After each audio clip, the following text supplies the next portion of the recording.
Hey there, everybody. What's cooking? What's up, Tony? What's up, Joe? Much, How's man. it, how's it going? It's always good to start the show off with a little jazz accordion by Jerry Sigler. It kind of fires me up. How was your week, everybody? Good? It's very good. Yeah, mine was kind of busy. I started class, so I'm doing class 2 nights a week, and then yesterday, man, we really bit off more than we can chew at the house. So we're in like an older house, it's like a 1920s era house that we're renting right now, and it was nice, decent weather out, so we decided to put up the storm windows, which usually goes nice, like. But there's a back porch. You've seen my back porch, right, Tony? Correct. So normally we just usually leave the screens there, but we decided this time to try to put up the storm windows for that as well. And the design, like back in the 20s, I don't think there was so much into building codes. Like it was kind of like each house was a unique build or something. And this one is weird. It's like all the screens, instead of being each individual window, they're all linked together like puzzle pieces. And so what happens is when you've got older wood construction, if one of them's warped or a little bit off, it throws everything off. And so, man, we spent like all afternoon forcing these things in, and they're up over your head. And it was cold out and stuff. And it was just a drag, man. I was drained by the end of the day. I'm not used to all this hard manual labor like Nico, man. My sensitive constitution couldn't handle it, man. It was rough. You've become too civilized. Yep. Yeah, I had to help my buddy Scott again move stuff in his. Well, he lives with his, it's a family thing, his parents and his girlfriend. So I had to go over there. I had to put a storm window in on their screen door. I also had to do, move file cabinets again, all of that jazz, and a few other things, sweep out their garage and full of leaves. Yeah, I don't know. It, they depend on me, I guess. His dad also has Alzheimer's, but nowhere near. I mean, his dad's 89 years old, but he's nowhere near as bad as my mom, not at all. But I'm kind of like their um, they use me as what to expect, what's going to happen down the line. If his father lives long enough, how the demise is going to happen. So it's kind of, but outside of that, not much, man, not much. Getting cool out. The weather's changing.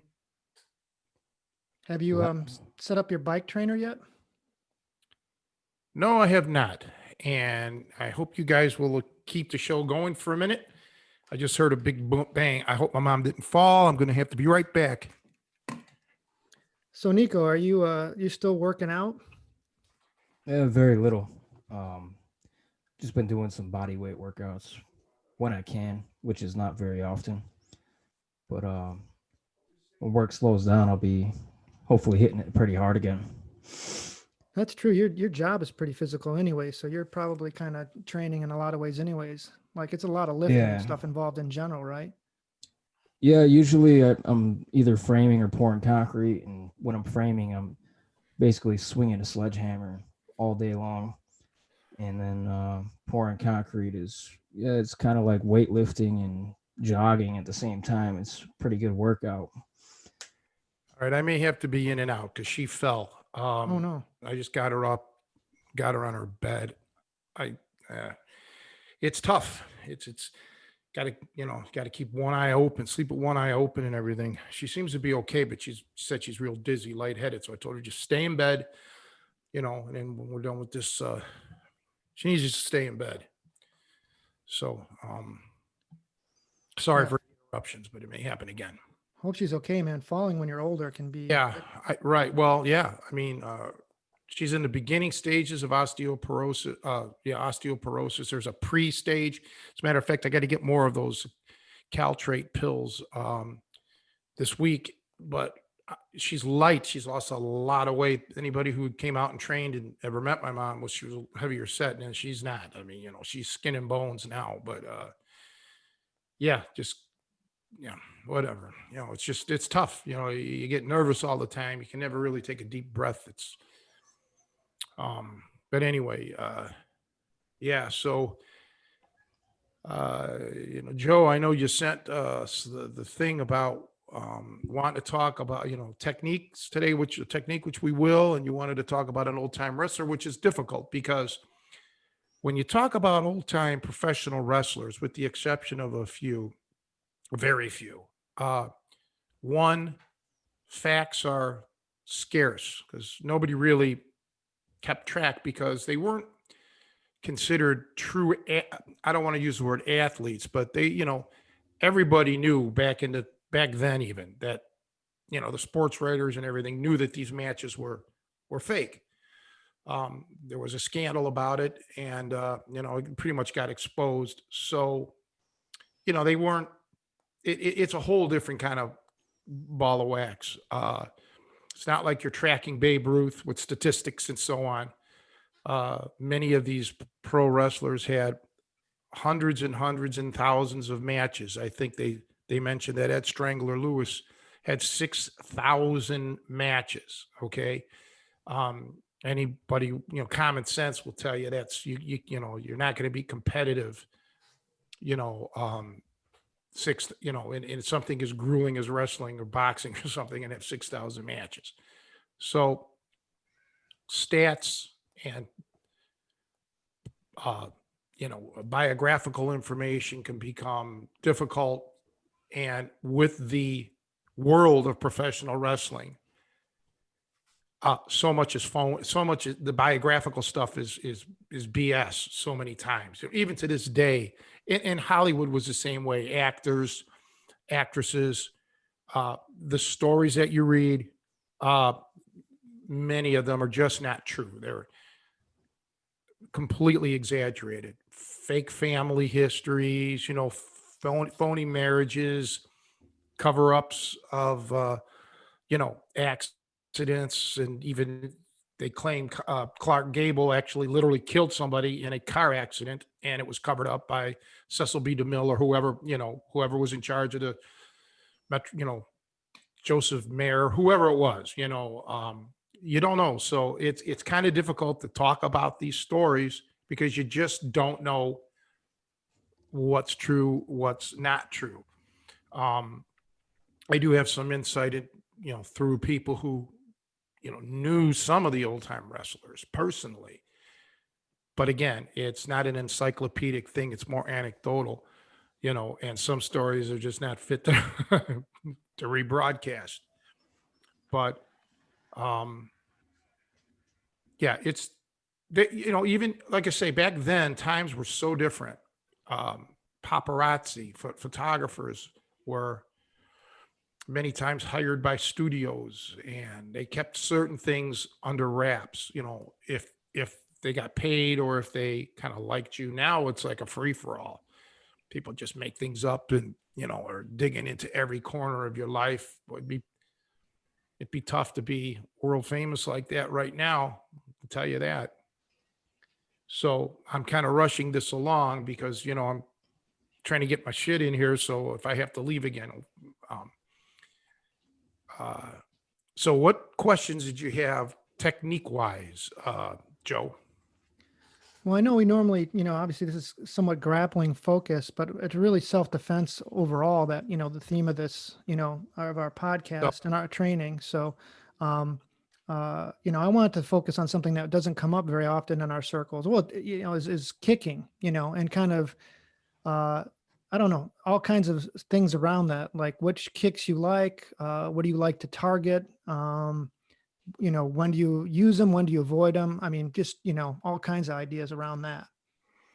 yeah, well, naturally, I started kicking when I was a young kid. I mean, just even before anybody ever gave me any proper training, because, martial arts, even though I never saw a Bruce Lee movie, I mentioned that until I was, I don't know, junior or senior in high school. Until I could like rent a video, right? I did see like Kung Fu, the TV series, and then they would have Hong Kong theater or Kung Fu theater, or whatever they called it, on Saturdays or something on one of the TV channels with the, over the top Asian movies. I remember one movie called Shaolin Arm Lock, and that got my attention because it said arm lock.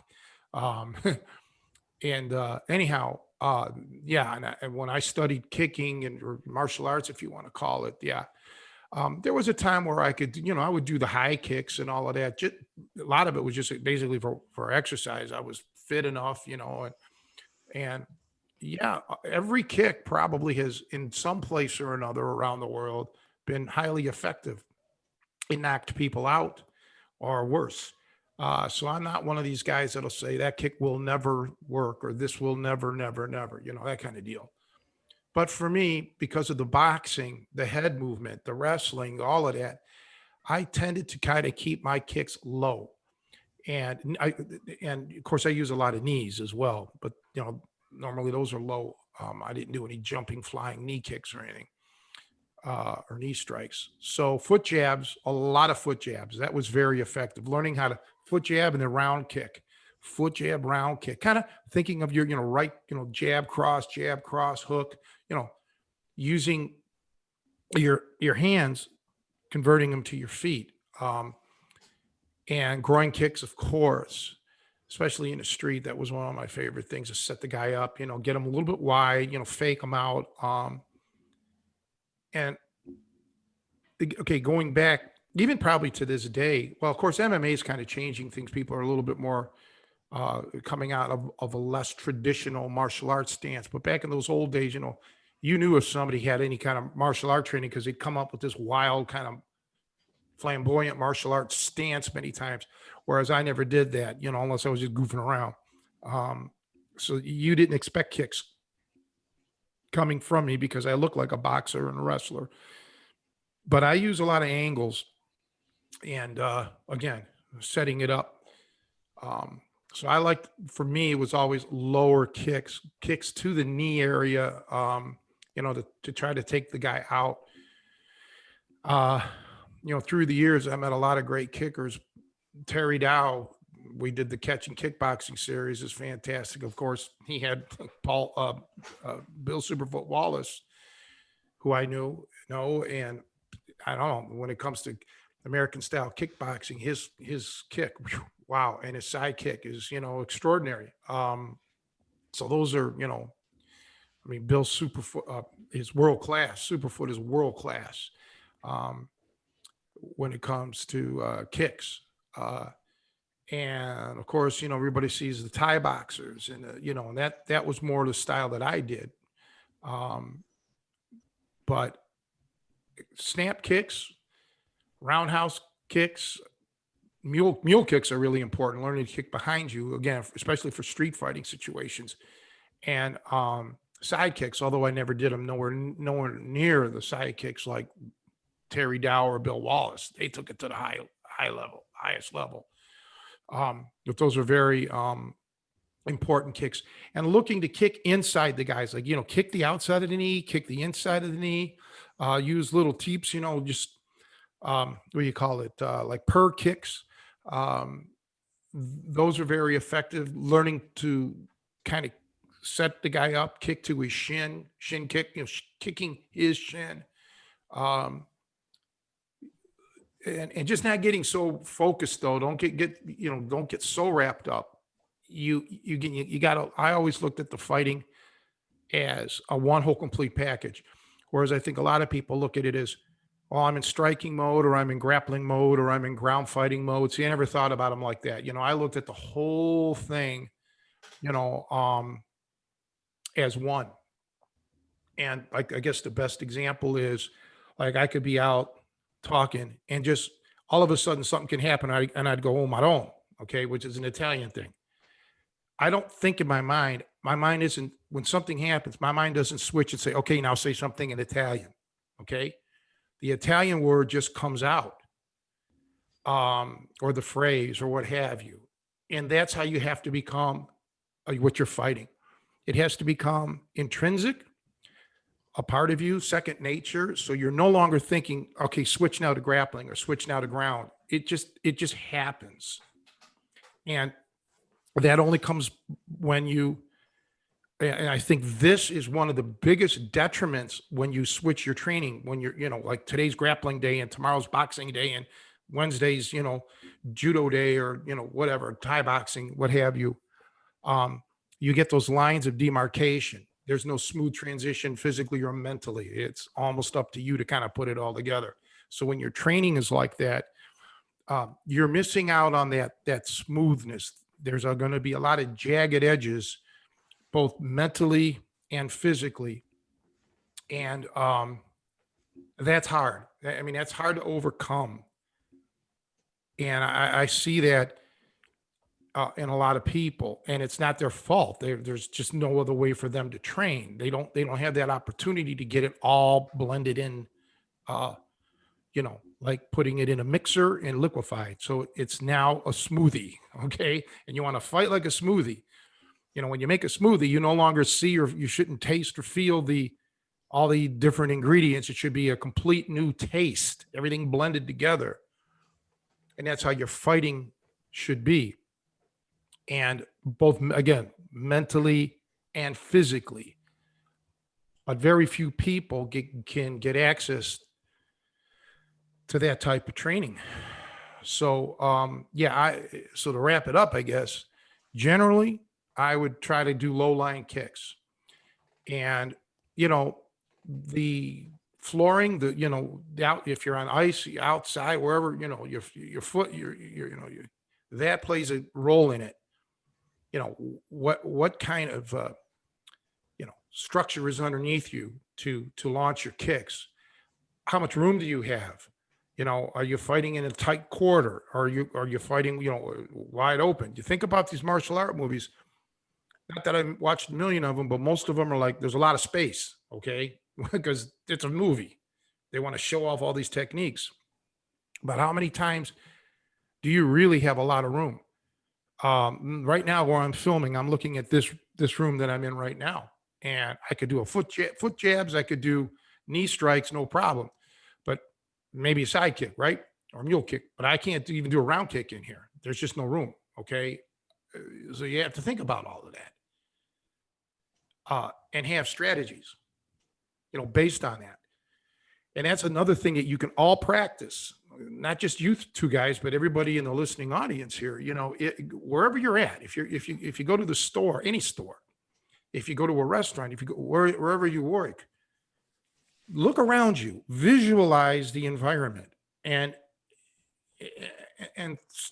take the time, the extra few minutes to say, what of my techniques would work here? Are there any techniques that I do that won't work here?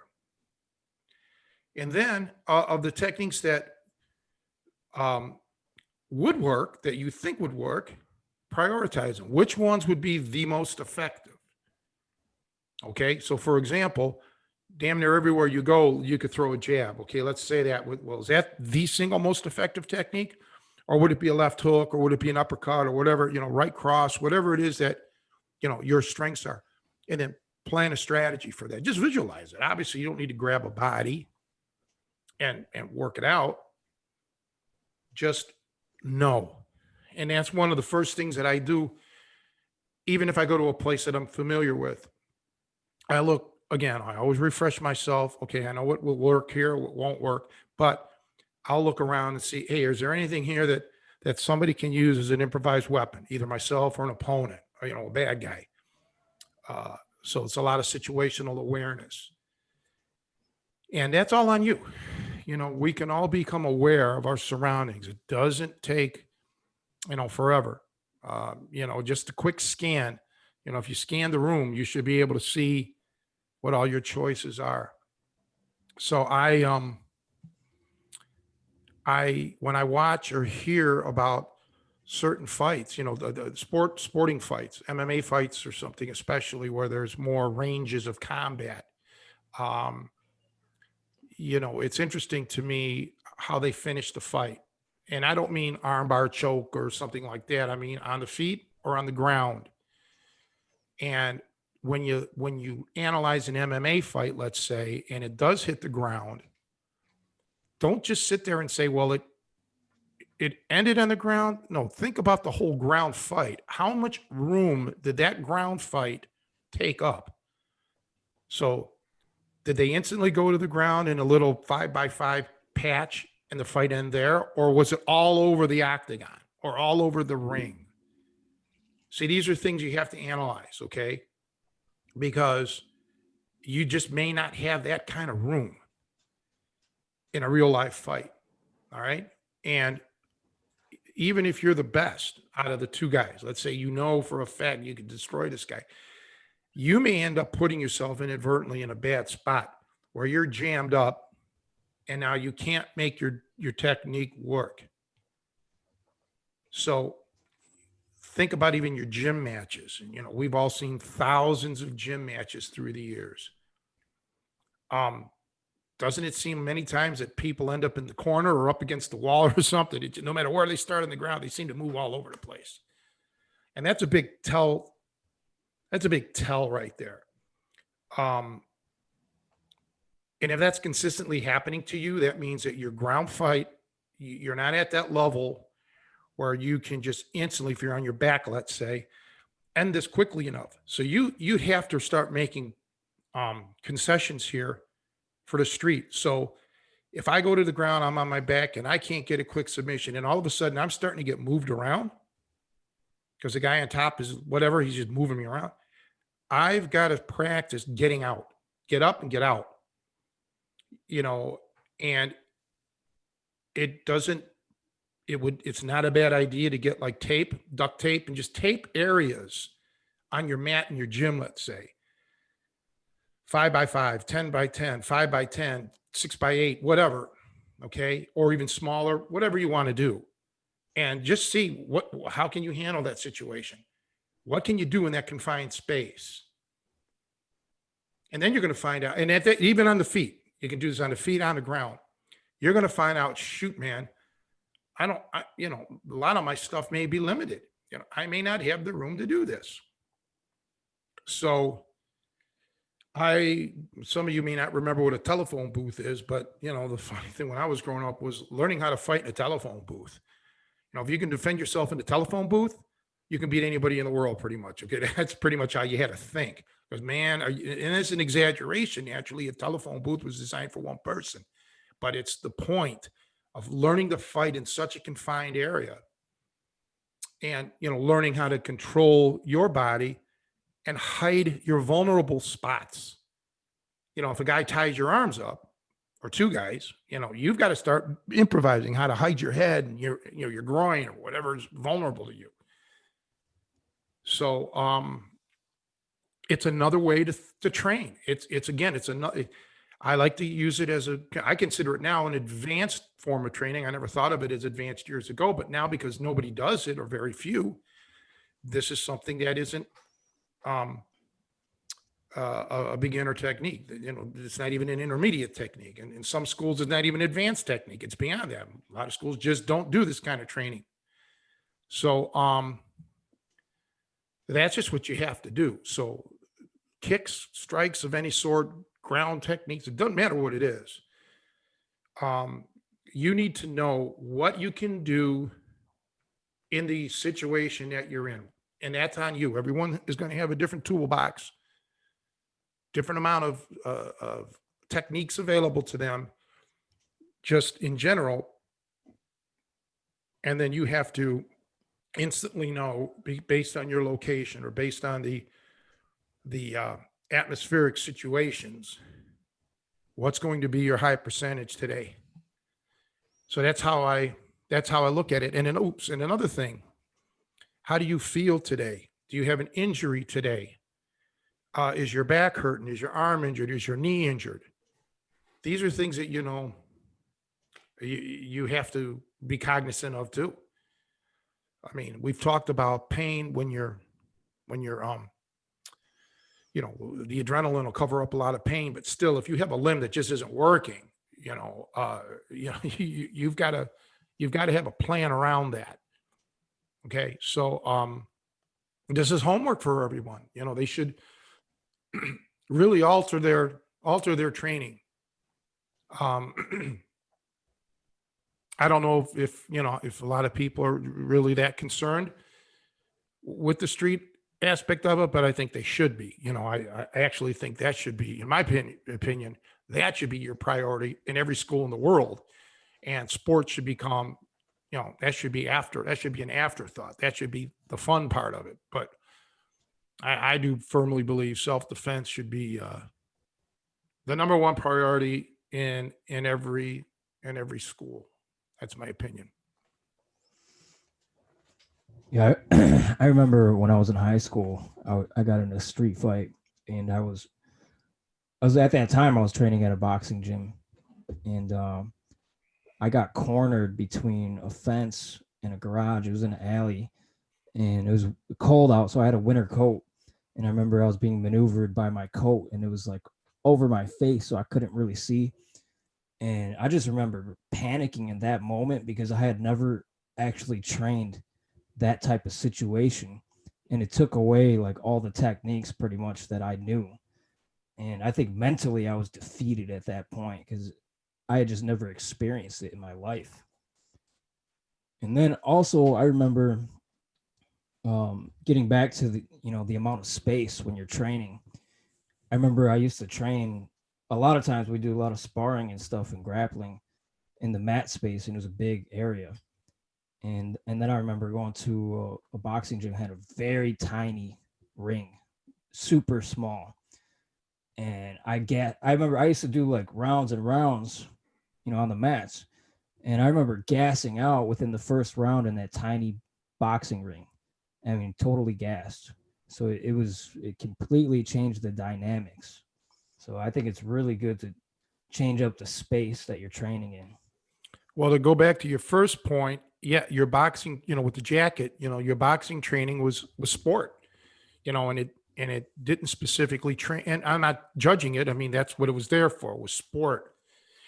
But make the correlation to your martial art, not you specifically, but you in general, to your martial arts training. Is it sport? Is it sport oriented? And 90% of the time it is. So you're going to, potentially, even if you're a grappler, you think you're just going to take down a striker or something, it may not work out that way. Things may not be that way. Like what happened to you, you may all of a sudden be in for a shock. Like, oh my goodness, I wasn't prepared for this. Um, but yeah, space. See, and it was just like, since I never really learned in a gym, except the boxing thing, all my grappling was in a house or outside or some confined areas, right?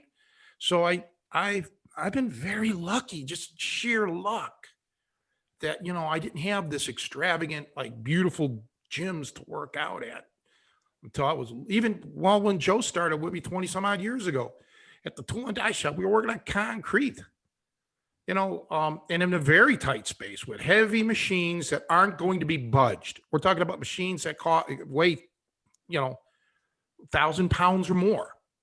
He knows, and file cabinets that were, up against the wall that weren't going to be moved. So you're going to be banging into that stuff. Um, it's just a blessing in disguise, that I learned that way. And the good thing about you, Nico, is you at least had some real world experience and thankful, with the street fights or whatever. And thankfully you came out of it unscathed physically. Nothing super bad happened, but it did mentally because you're still talking about it, all these years later. It left the mark, like you just said now, you panicked and you were all nervous about the coat thing. So it's lasted this long with you. So, I'm not saying it's scarred, but it's a memory.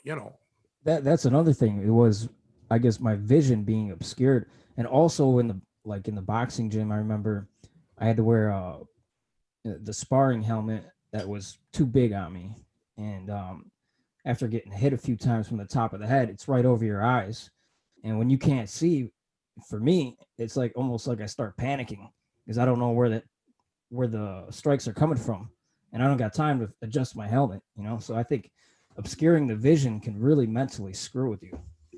Well, that's one thing that I was going to film on the Snap No Tap. But again, every time I film a big series, we run out of time. And I was going to do some blindfolded wrestling because I did a lot of that. And you can do that with your eyes closed, but it's good to get your tactile sense, learning how to feel things. But that's not necessarily for a street fight. But you're right.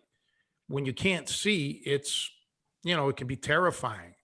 Um, another terrifying thing could be if you're with someone, and it doesn't necessarily have to be, a girlfriend or a wife or something. It could be a friend, it could be a family member. And if you're jumped and while you're defending yourself, you see that your your significant other is getting beaten or something bad, that'll play a mind game with you. Okay. That's scary. Because I remember one time coming home from school, I was really, really little, first or second grade, and my grandmother got dragged in the car. She was outside. They dragged her at gunpoint. They robbed her, grabbing her purse, and she wouldn't let go, and they had the gun to her. And they're dragging her in a car. I freaked out seeing that. Okay. That was, and I had other experiences similar to that I'm not comfortable discussing publicly that were even worse than that. And you have the feeling of helplessness that enters into it because you can't help that person at that point in time. So these are things that just don't enter your head when you're a sportsman. Okay. And when your training is so wrapped up in sport, you lose track of other things that can happen. And, everybody to each his own. There's people out there that's all they want is sports. So fine. That's not me.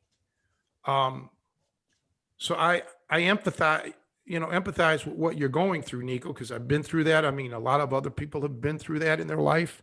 They've witnessed things and they were, it leaves a mental trauma.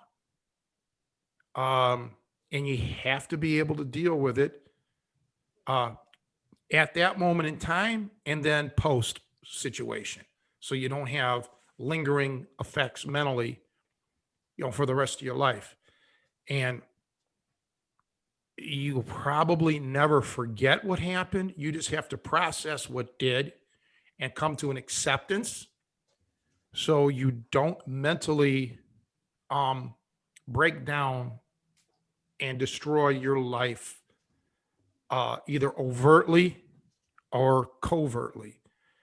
And we all know or have read about people who, because of a traumatic experience, of overtly did something, committed suicide, or became a drug addict or an alcoholic or something.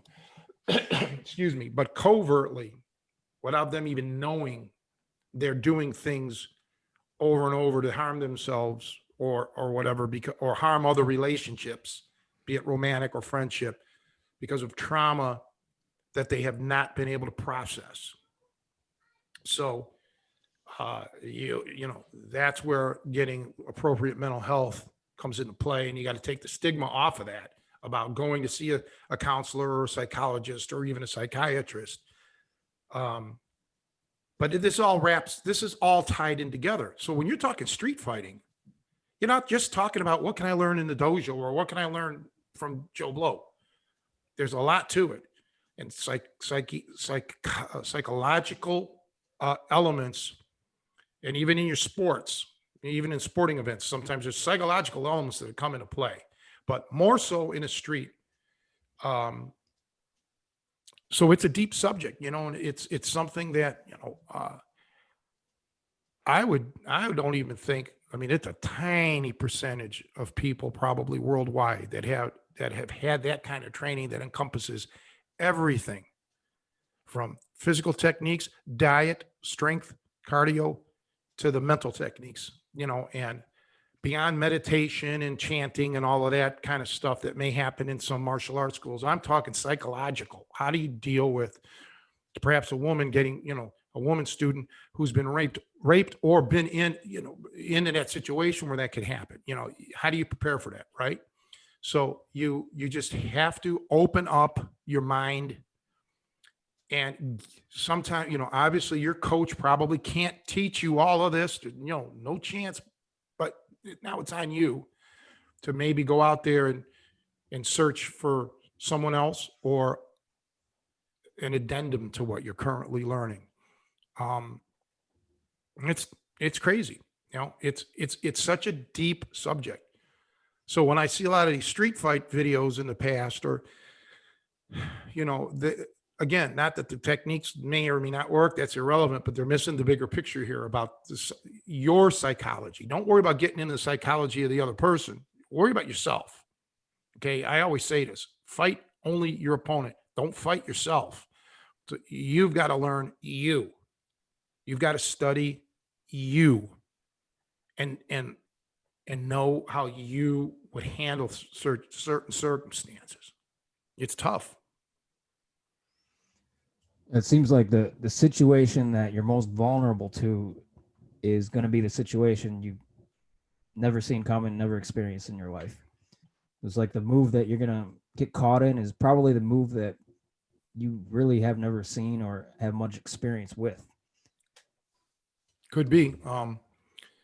Uh, but sometimes even the things that you don't experience or you don't expect, I should say, you can take it in your stride. Now I'm not diminishing what you're saying, but sometimes you can, think like a breakup in a relationship. Sometimes people just take it hard. Others, well, not so hard, right? I guess a lot of it though is again, boils down to you and to your mental preparation in life, just in life in general, you know. And I think when we put all our eggs in one basket is when in anything in life is when we are setting ourselves up for failure. So for example, non-fighting, you have a lot of bills, you have a lot of debt, but boy, you got a good job, you're making a lot of money, but boy, if I lose this job, I'm really screwed. See, so you're setting yourself up for failure. If you lose that job, you're screwed. That's tough. That's a tough position to be in. Or the same thing could be with a relationship. You're so tied up financially or whatever, physically, emotionally, that if something would happen in the relationship, you're devastated. Okay. So the same is in your training.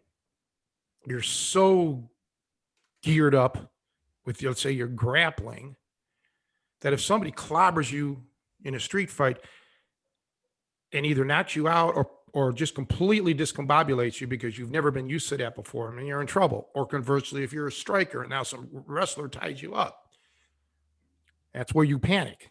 Right. So we need to prepare.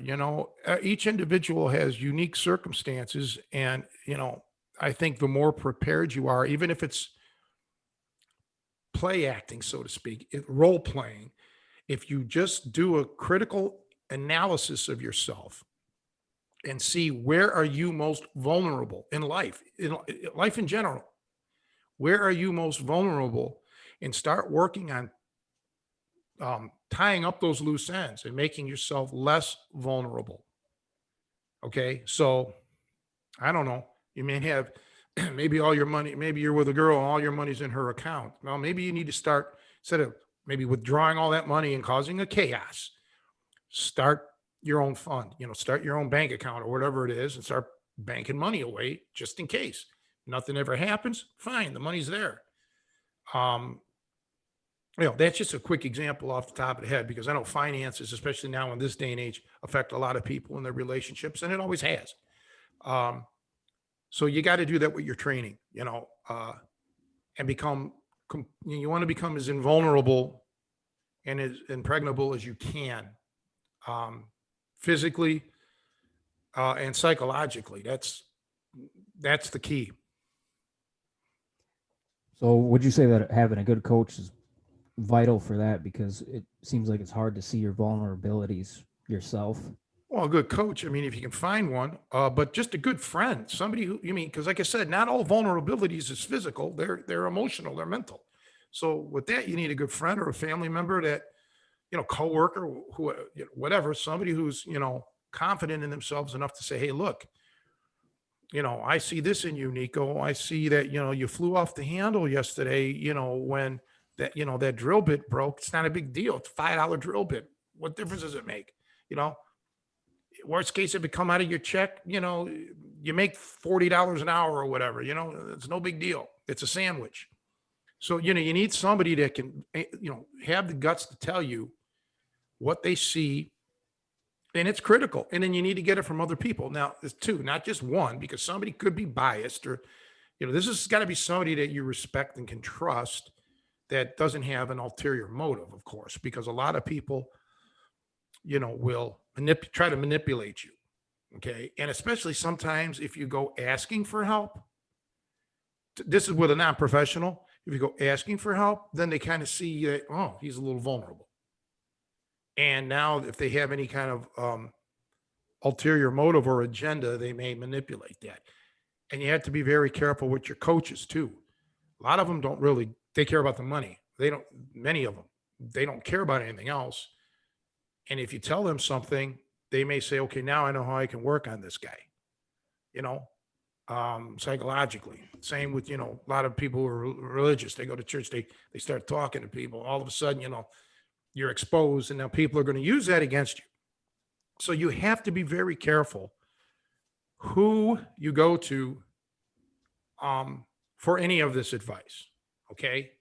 Because you're pouring your soul out. And we talked about this once before when we were talking about reality training situations and how, you can scream and insult. And, I said, you may lose friendships over this if you start trying to poke the bear.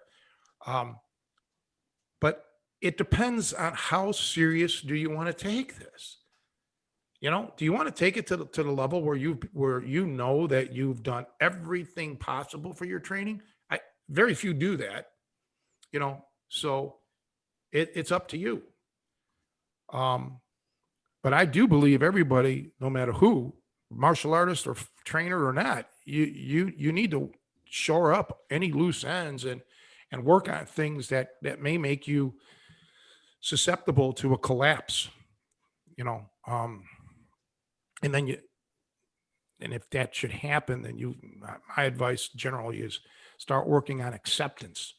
Accept what happened. You can't just constantly beat yourself up. Acceptance, and then work on the healing part.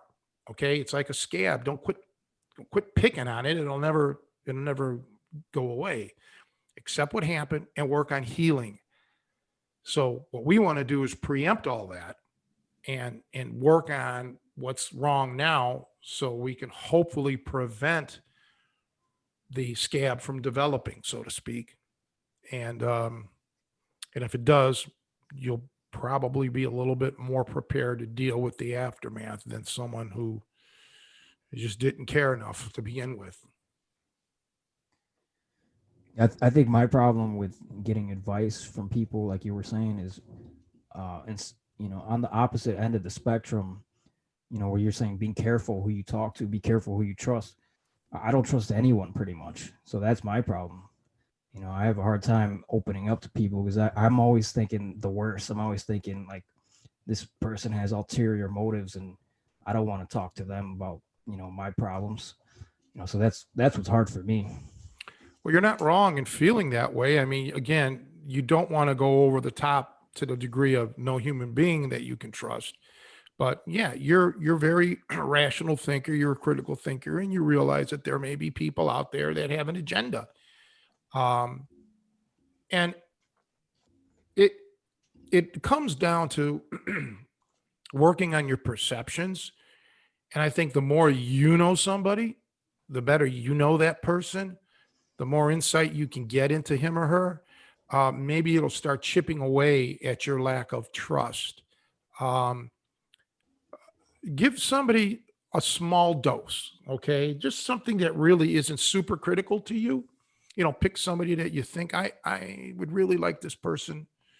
I think this person's shrewd and smart and probably could give me a lot of advice if I could only trust him or her. Well, give them something that's innocuous, something that's not really the end all, and see how they react, and mull over their information, something that isn't going to be critical. And if you find out that they kind of betray, now don't judge exactly what they say, perhaps judge their intentions. Okay. That's the key, because somebody can give you advice that turns out just not to be the correct advice, but they meant nothing by it. Okay. It wasn't like they were trying to hurt you. It just didn't work out. So like, you need your television, you need your car fixed. And I recommend this mechanic because he's really good. And you take your car to him and he didn't do such a good job. All right. Well, I didn't do that on purpose. He's always done me well. I'm sorry he didn't do you well. Okay. That's kind of what I'm saying. But if I purposely tell you, yeah, go to this guy, and he's a joke, and I know he's a joke, well, then my intentions were bad. So you've got to, I would probably start by telling them something that doesn't really, it's not going to change your world around. and see what they say, and maybe, act on their advice and see where it takes you. And then little by little, you can start trusting. I think everybody has, or most everybody has, some trust issues, because when you've lived long or you've lived a fuller life, not isolated, um, you start seeing, you can become jaded, because you see a lot of ugliness out there, because there is a lot of ugliness. There's beauty too, but you got to focus. You want to be well rounded. You got to focus on everything. You can't live with your, head in the clouds. I mean, unless you're one of those few lucky people that can get away with it. But I met somebody, that said that she had the perfect childhood, absolutely perfect. Her parents married, met in high school. By the time they got married, she was 18, the father was 20. The first child was born when, 2 years later, and all the years they only had one argument. It was like everything was perfect, picket fence, the whole bit. The kids, the brothers and sisters all got along. Um, but yet when she ended up getting older, and she ended up getting divorced, and she met a guy that, she got divorced, she has some health issues, life comes up and grabs you out of the blue. So, you know, she's seen a little more, she's lived probably a little, to a degree, a little more well-rounded life than some. Not many of us can say we had the picture perfect childhood. She did, but you know, sometimes life throws you curveballs. So far, she seems to be able to handle it. I give her credit for that. Others, life beats them up, you know, and you get a struggle. It's like, man, every day it's a grind. Every day it's horrible. What's the use? Life's never going to get any better, and blah blah blah blah blah. And all of a sudden now you find yourself in that vortex of overwhelming negativity, and you got to figure out how to get out of that, because man, that's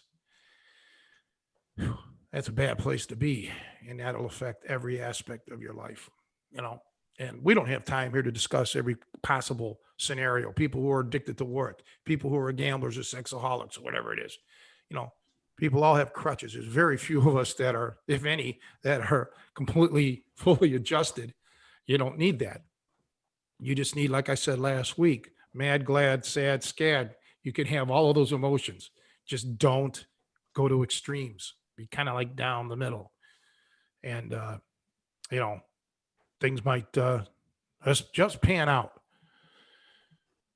What about you, Joe? You've been awfully quiet.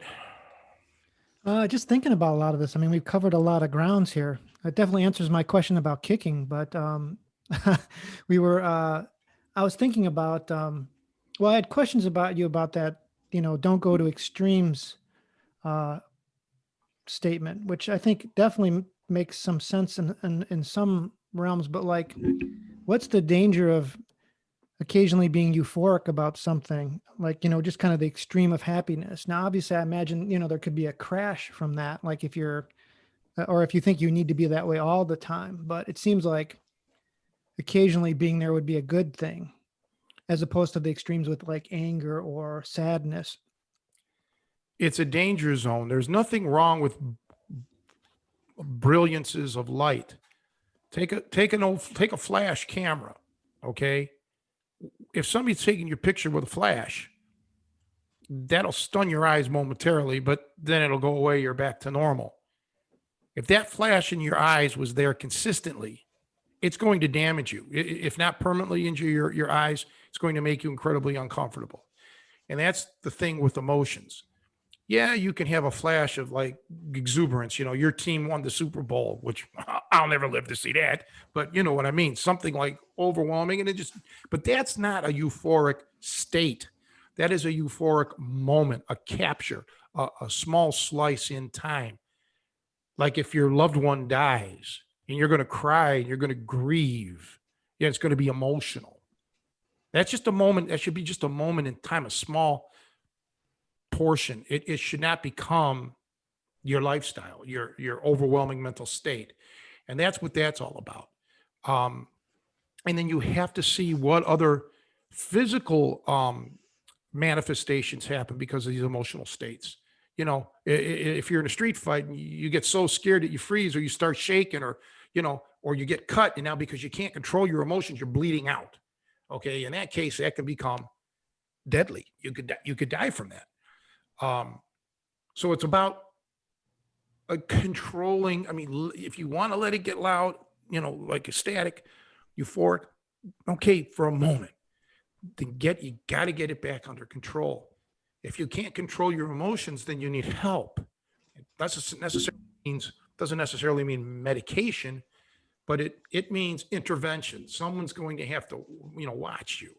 And you know, you need a good diagnosis. You may have a chemical imbalance. You may have some other underlying medical issues here, but clinically, euphoria is you know, it can linger. It could become a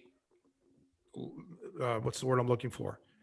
A loss of the grasp of reality. Okay, so the Chicago Cubs won the World Series. Everybody's happy. There's, you know, oh great. You're screaming, you're crying, you're so happy. Well, there's a reason. Okay.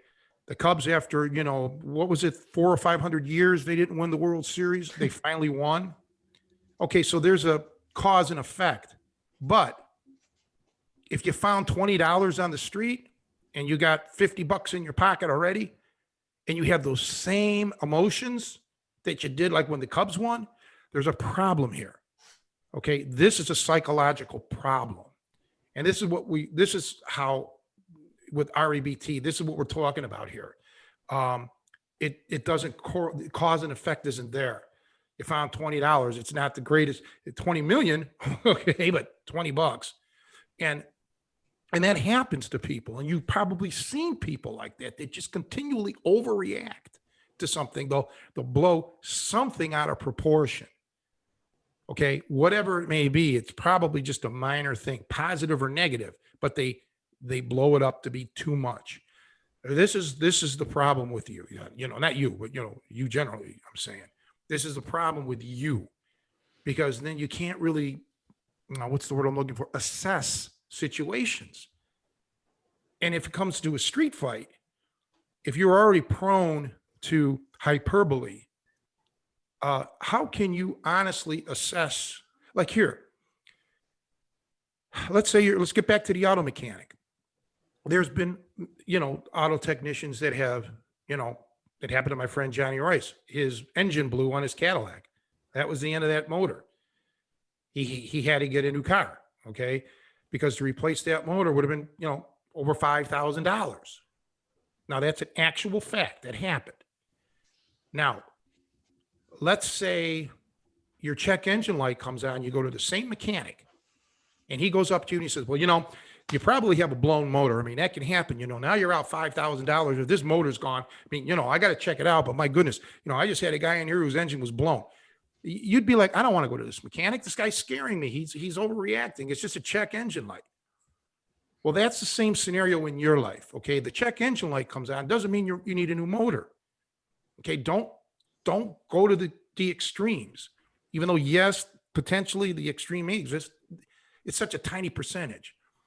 So that's how you have to kind of handle everything, including your physical training. You know, you can't go overboard with your training to the point of you want everything now, or you think you'll never get there. It's a little futile. Both of those are, you know, not right. You have to make that gradual progression and enjoy the ride. Okay. Enjoy every little 10-pound increase on your bench, or every new technique that you learn, or the fact that you were able to block 4 or 5 of the guy's punches. Take that as a, you know, be happy about that. You know, don't like get so cocky now that you think that you could go against Tyson in his prime, or you're ready to start benching, you know, with, you know, some powerlifting contests, you know, you're in over your head. Take it in moderation. So that's really, you know, what I say. You know, like with me, sometimes people will give me compliments about something that I do, but I know that there's people out there in whatever music or pool or whatever it is. I'm aware of my place in the pecking order, so I never let it give me a swell head. But conversely, I don't beat myself up. I try to know exactly where I'm at. So there's no false modesty, and yet there's still no, I'm not going to let a guy who's way below my ability shark me. Okay. So that's all I'm saying, Joe. Um, the other thing too, guys,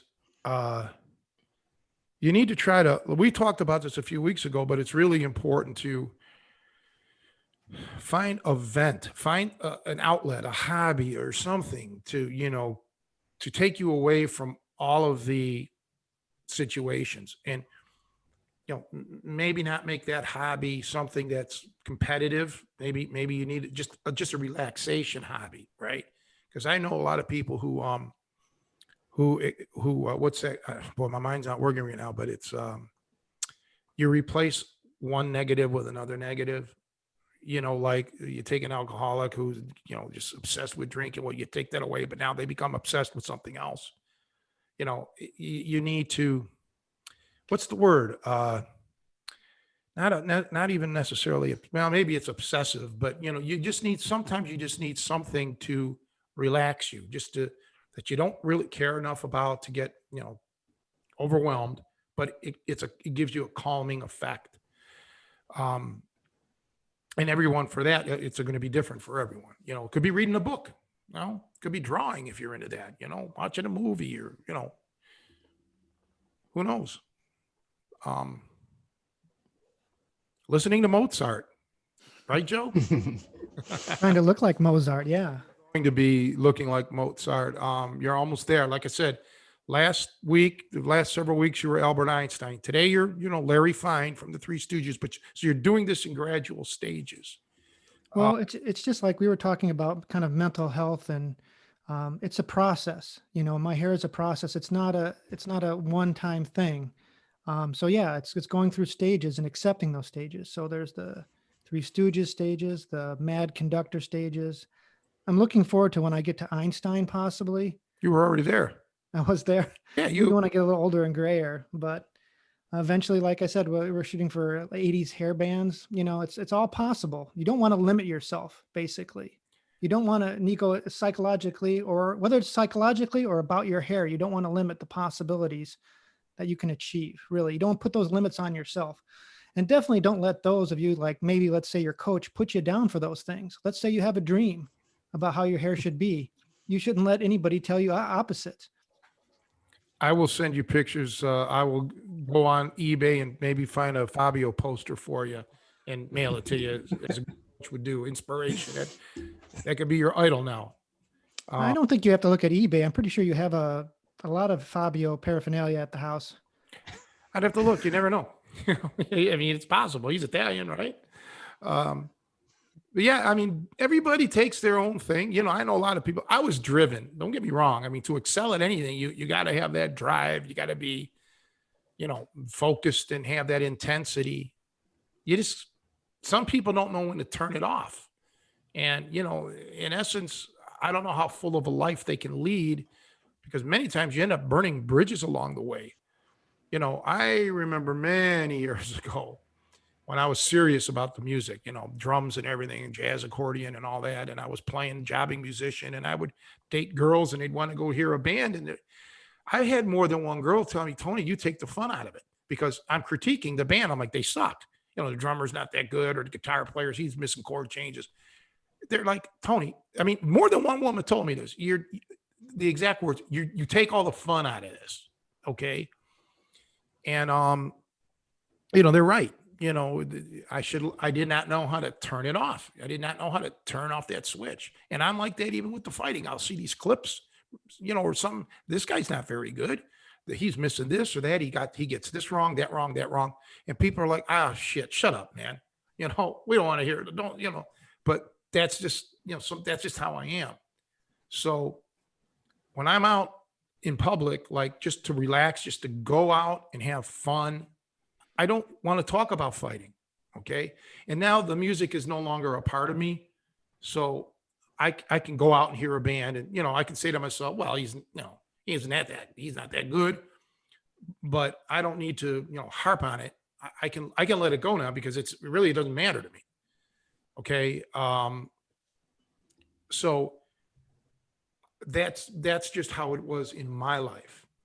But fighting was not a sport to me. It wasn't a pathway to movies. It wasn't a pathway to a career because it wasn't one option back then. It was a pathway to life. I did it to survive, to live another day.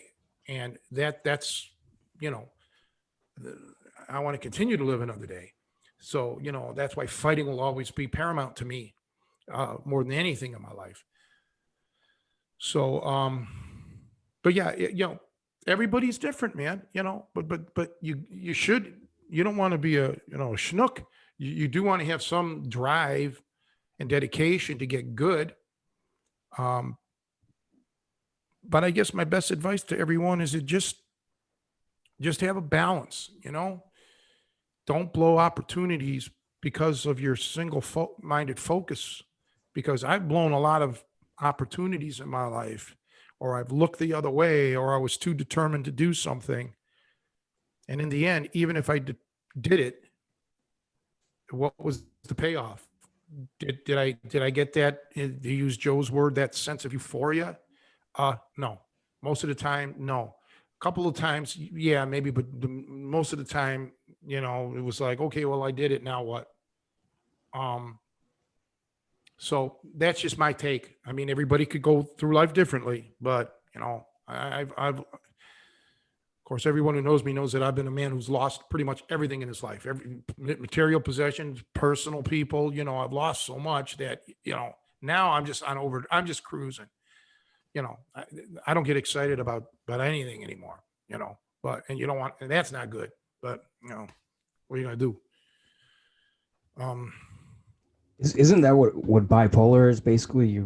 They go from the extreme ends of the spectrum of emotion. Like they go from euphoria down to depression, up to rage, and just kind of cycles. I mean, I don't really know exactly what it is, but I it think that's yeah, manic, it used to be manic depressive, where you have these stages where you can be, excuse me, very, very manic, and go off on shopping sprees or gambling or whatever it is, happy, happy, happy. Then the crash hits, and then you're all of a sudden, now you're way on the bottom and everything. And that's, they have medication to treat that, I guess. But yeah, that's a whole different thing. I mean, we all have mood changes.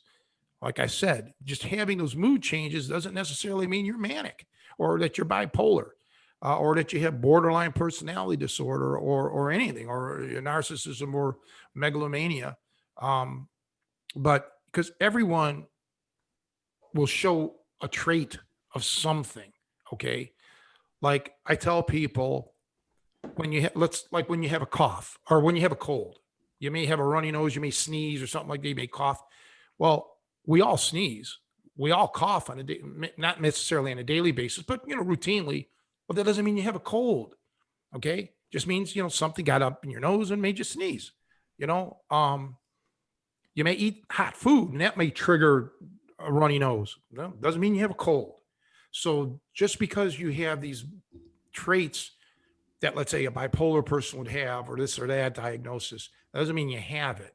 But yeah, you need to kind of keep, once again, unless you have a underlying chemical, imbalance or some medical condition, it's up to you to try to keep yourself in check. Now, I'm known as a very romantic, or I emotional, I guess you'd say, right? Hyper, I guess, in a way. Maybe not as much hyper as I used to be, but you get it. I wear my heart on my sleeve, right? And I love animals, and I'm there for people. All they got to do is ask, and if I can, which is most of the time I can, I'll try to help. Um, and I learned at a young age that guys like me, or people like me, guys or gals like me, we become very vulnerable because you will be taken advantage of. And I just don't learn. Years and years in business, and I still get taken advantage of, and probably always will until I finally shut it down. But I don't, I just don't know of any other way to be. But I do try to prioritize. Like right now, I have to worry about my mom. The next, I got to worry about my friend Scott because he's not physically capable of helping his parents. So there's a lot on my plate. I got to worry about my friend Johnny, who's in his 70s and who's not well, and I help him out as much as he was just here the other day, and I had to fix something for him and everything. So this is just the way it is. This is how I have to be. If somebody needs me, I'll be there if I can. But I don't do it for any sort of reward because you never really get rewarded for it. I mean, unless you're really into karma. I don't know. I'm still waiting for that because if it does happen, boy, I'm going to be a happy guy if karma always all of a sudden kicks in. But now and then people will help me, of course. My problem for me is I'm isolated now. I'm way out. I'm out in the middle of nowhere, right? So it's impractical for me to actually ask someone like Joe or you, Nico, who you live probably 3 hours away. Hey, you want to come over and have a pizza? It's kind of ridiculous. So it's just the way it is. So you got to kind of toughen up. But you know what you should do, Nico? I can actually give you titles of a couple of books, especially REBT. It's not a clinical diagnosis book where you will learn about bipolar or any of the other mental health disorders, but you should read up about it. You can even go online. Just be very careful where you go. Don't go to somebody's personal website or blog. Go to a medical site and read a little bit about these conditions so that they'll give you a little more insight. But and then maybe you can look at the bibliography and either purchase a book or go to the library and get a book and start reading about it, because now everybody thinks that they could psychoanalyze everyone, and the buzz 20, 30 years ago, it was manic depressive. Now it's, what do you call it? Narcissism. Everybody's a narcissist. 20, 30 years ago, everybody's, manic depressive or whatever. And, these people don't know there's just more to it. Again, it's like the engine's blown analogy, but study it. If you got the time, read up on it. It can't hurt you, and especially if you know someone that you suspect might be a narcissist or whatever, read up about it. Okay. Or if you're struggling with your emotions, read up on REBT, which I personally recommend because that's a CBT. It's a cognitive behavioral therapy thing. It works a little bit quicker than something like, a Freud deal. So, it's just like some people need religion, right? Or philosophy, or they're into something to become a bit more enlightened spiritually. It really, it kind of all ties in. I mean, we all have bodies and we all have brains and we all have minds, and no matter where you're born on this earth, things seem to work the same. Think about it. Our hearts beat the same, our blood pressures or this or that are pretty much relatively universal. Why would not our mind be? Okay. So anyway, we're getting way deep here, and that's too much for Mozart over there. I don't know. I really hope that happens, man, for you to look like him, Mozart, because if that's what you want, I'm just going to support you. Thank you. I always appreciate that. Yeah, that's one good thing as a coach who wants to stand behind what his guys want to accomplish, for sure. Yeah. At least that's stage one. Like I said, you got to have achievable goals. Don't go overshoot it. Don't say, I want to have David Lee Roth here. That's out of my reach necessarily. Him the other day. What? Yeah, he's older now. Yeah, actually, I've seen him. He cuts his hair really short now too. I think Arlo Guthrie retired, by the way, the folk singer guy. He's got a little bit of health issues and so on, and he basically just said, "That's it." He's canceled all his current and future performing dates, and yeah, he's I'm not into folk music or that. I mean, I know who he is. I've listened to some of his songs, but you know, he had a good following. You know, that's just not my cup of tea. I always wanted dreadlocks, but I could never grow my hair that long. I cut it as soon as it gets like 2 inches long. Okay. How about the Cubs? I haven't been watching sports at all. So how did the Browns do last week? You mentioned that. So anyway, let's change the subject.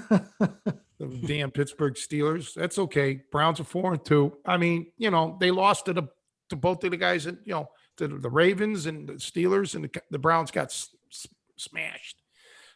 It was not pleasant. But yeah, the Bears, I believe, play tomorrow night, right? Monday Night Football, correct? Joe, or Are you talking to two guys who don't follow sports? So I don't know. well, I mean, I actually last Sunday was able to sneak away for a little bit to watch the Bears with my friend Scott and his girlfriend before she had to leave town for a few days. And I predicted the Browns were, I made a bet with him. I took the Panthers, the, the Browns, and the Packers, and I lost across the board. I lost all three. So, oh well. I would never make a good bookie. I think, I mean, you know, sometimes I bet with my heart, and when you're a betting man, you cannot do that. You got to bet with your brain. So, but yeah, I don't know. What are you going to do this week, Joe? We know Nico's going to work. What are you going to do, Joe? Well, it's work and school. You know, I'm looking forward to the rest of this Sunday. Like I said, Sunday's when my daughter comes over, so that's cool. She comes here, hang with her boyfriend. We hang out. We're gonna. I don't know if you've ever been to the Morton Arboretum. It's out here west, but we're gonna like hike through. It's a really beautiful area, man. Like I recommend anybody who's in the Chicagoland area, you know, try and visit it, both in the fall and in the spring, because they've got all different varieties of trees, and it's just beautiful. You know, like honestly, it's a really great. You know, now with COVID though, it's tricky. You have to normally you could just kind of drive up and pay an entrance fee and get in, but now you actually have to schedule your time, and the weekends get taken up a lot. So we've kind of had to jump on that. We missed last weekend when it was really nice out, but you know, we've only got maybe a couple more weeks of fall leaves out there, maybe less. You know, I think, you know, we're heading into the downturn after October, I think. So yeah, that's what I've got on the schedule. Where is it at, Joel? So Route 53 right by 88. So I think that's like the Glen Ellen kind of Wheaton area. Um, yeah, but it's right off of 53. So it's maybe like a 40-minute drive from the city, like straight west. Not too far from where I'm at. I'm pretty close. But yeah, it's a great. They've got all these trails you can hike through, all different kinds of species of trees. Like I said, if you just want to get away, like Tony was talking about decompressing. Now, sometimes it's busy and there's a lot of people. I haven't been there this summer, but it's actually kind of cool. You can even get like a family membership there, and they've got all these kind of looping trails. Some are roads for cars, and some of them are like wooded trails. But like a lot of joggers will go there too, because it's got like a 4 mile or 6 mile loop throughout the whole campus that you could run. So I used to do that back in the day when I was jogging more. You know, just all kinds of, like I said, I highly recommend it. I mean, the other one is the Botanical Gardens, which is up north. That's more kind of like flowers and different kinds of species of flowers and things, which is also very cool. Have you been to those, Tony? Well, I was supposed to go to the Botanical Gardens last year, and I pull up in the car. It was like $30 to get in. I'm like, I'm not paying this. I'm sorry, I'm not going to pay $30 for this. And I backed my car out, and I left. Yeah, I was literally stunned. They charged by the carload or something, but you know, whatever. It was just, I'm sorry if I offend anybody out there in the Chicagoland area, but man, that's just I never heard of such. That's just a lot of money for that, you know. So I no, The Arboretum, I used to go to the one in Ohio, Holden Arboretum, and I've been to the Morton Arboretum years ago. Pretty neat. Okay. But yeah, that's a lot of money, man. $30. Oof. To me. They charge you for the arboretum too. I didn't go to I mean, I went to the Arboretum many years ago. I don't remember what it was. Joe should know. Yeah, there's definitely like an entrance fee, so you need to look it up. And sometimes it makes more sense. Like if you think you can do it, like if you're going to plan a year, like, well, I'm going to do it in the spring, and then again, like, if you can, you definitely probably want to do like a family membership type thing or something, so you can get it. If you can make it there more than once, you're going to be pretty far away though. Coming from Indiana, so I don't see you like hitting it more than once, maybe. Like. And I'm sure Indiana has a lot of great parks. You're, like I know now the dunes up there is a national park as well. Have you been there since they've made it a national park? Nico, have you No, got? I've never been to the dunes. I was at the beach, like pretty much right by the dunes, but I never went to the trails and stuff. I heard it's pretty cool. Yeah, it's amazing, man. They've got these like, I don't know, like 70-foot high sand hills. You want to talk about a workout, man? Try and hike up those. Those are like you'll get some serious leg workouts, conditioning that. It's far more intense than like, to me, running stairs or anything like that, because obviously when it's sand, it's always giving away, and it's loose sand. So you're just digging in and not getting anywhere. It's besides the fact it's just kind of a stunning visual thing to see, sand piled up so high, just crazy beach thing. It's definitely something to take the kids to during the summer.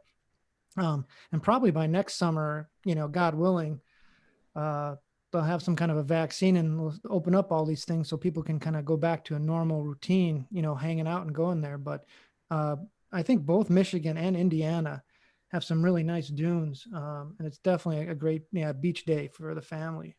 And I don't know now that it's a national park what the cost would be, and I think there's some dunes that are not, like definitely the ones in Michigan are not, national parks or whatever. But yeah, and like to Tony's point, we're going to the kind of the fancier one. We're making a special day out of it, but there's a lot of forest preserves that you can get out into too. We've got like a bike trail here out west where you can just, I've some of my training during the summer, I try and bike it, but totally free. And you can get out into the woods that way. There's a lot of options if you don't have the coin to spend on like, fancy certain parks or whatever. And Chicago has a lot of beautiful parks. Again, free downtown, wherever neighborhoods. Out here now where I live, yes. I mean, I'm in nature. I'm in nature all the time. So why would I, I mean, for me, it was just a shock. I'd mind 10, $12 or something like that. But man, $30. I mean, forget it. But yeah, there's, everybody's different. I'm not a big nature guy, and I'm a city guy, right? So I'm a city guy. I mean, I don't know. I mean, it's like for everybody's different, right? Everybody's got their own tastes. I want to be around people. I've always been a people person. I'd rather go somewhere where there's people that I could talk to and learn from. And, that interests me because a tree's a tree, but people bring 50, 60 years, 70 years of life with them, depending on how old they are, and that's a well that's very, very deep, to tap and to learn from. And, you run into somebody who may have a slight accent. Where are you from? Oh, I was from Germany. Oh, well, now this opens up a new can of worms. Let's talk about Germany. Let's talk about German restaurants. What's your favorite one around here or whatever? To me, that's always been the thing, learning, being a people person. But again, not everybody's like that. I happen to be more outgoing than some. So if I was an introvert, I probably wouldn't want to do that. But and so that's been especially hard, not even the COVID, but just living out here where, there's not that kind of conglomeration of people. In the city, you had that until now, and again, I don't know if you guys know, but they rolled back again a little bit in Chicago for at least the next 2 weeks, and they may roll back again. Now, my county that I live in now is super high with this in positivity rate. It was like 11 or 12%, but we're tied in with Lake County, so we haven't gotten shut down again. But it may happen. I was going to look that up today and I forgot we'll see what happens by the end of the week or midweek. You know, our governor may roll it back again to try to stem the tide here. You know, Wisconsin didn't take this seriously at all. And Wisconsin people are coming across the border, like to my area. And, you know, that's why our positivity rate's skyrocketing. It's pretty bad up there in Wisconsin. So everybody's got to get on the same page here. Why, you know, do what we can. But yeah, what can you do about it, right? Just protect yourself, protect your family. I'm not worried about myself per se, but I'm worried about catching it and being a carrier for my mother. You know, and we have to worry about people who are older or who aren't healthy, although it's affecting younger people too. This past week or the previous week, we've had people in their 30s, 40s, 50s, 60s, 70s, 80s, and 90s die in Illinois. That's quite a spectrum there. So, you know, it's just kind of like the attitude of, well, nothing, I don't need to learn to defend myself. You know, I live in a good neighborhood. Nothing bad will ever happen to me. Same kind of mindset. Yeah, nothing bad will happen to you until something bad happens to you. You know, then you're crying. So better safe than sorry. It's not a big inconvenience to wear a mask. It's not a big inconvenience to social distance. You know, it really isn't. Yeah, I'm hearing two different stories, like one from the media, and I do a lot of concrete work at hospitals, so I talk to the hospital employees, and all the ones I'm talking to are saying we're not getting any spikes in here. Things are very quiet in the hospital. All the ones I've been to, they're saying it's basically the opposite of what you're seeing on the news. It's not going crazy like they're saying. So I've talked to people. It's just the opposite of what you just said. They're like, man, it's swamped. As a matter of fact, they put an outside hospital thing set up in Wisconsin. It's already gotten beds, people in it. So a lot of it is, you know, regional. Where are you? What part of the region are you? You know, but I'm getting a little bit sick and tired of everybody saying the media is making shit up because quit pointing the fingers. I know people who have died of this, so I get very sensitive. The shit is real. People are getting infected. People are getting sick. People are dying. And that's fact. it's definitely a real virus. I have no question about that. What I question is the stats, the numbers, and the reporting on it. Well, it's coming from your government. This is the Yeah, I don't trust the government. Well, then blame your president. He is the government. If you He is not the government. The government is everyone involved. right, and he is at the head of this. You know, everybody had no problem blaming every previous president for every ill that happened in this country. Therefore, he's at the top of the list. You know, he's come out, he's bashed Fauci, he's this, he's that. If he's got a, like my grandmother used to say to me, you know, you got a mouth for everything else, Tony. So ask this person, that person. You got a mouth for everything else. Well, if Trump can come out and start bashing all of these agencies, what are you telling me? You know, that he's off the hook. Sometimes he wears a mask, he doesn't wear a mask. He mocks it, he doesn't mock it. He caught it, now what? You know, people are dying. And the president, no matter who it is, needs to take charge and should have taken charge a long time ago and said, this is the way it's got to be. Now every governor, this or that, everybody's fighting everybody for control. You got 50 states. Everyone's probably doing something different. This is no way to run the country. This is a pandemic.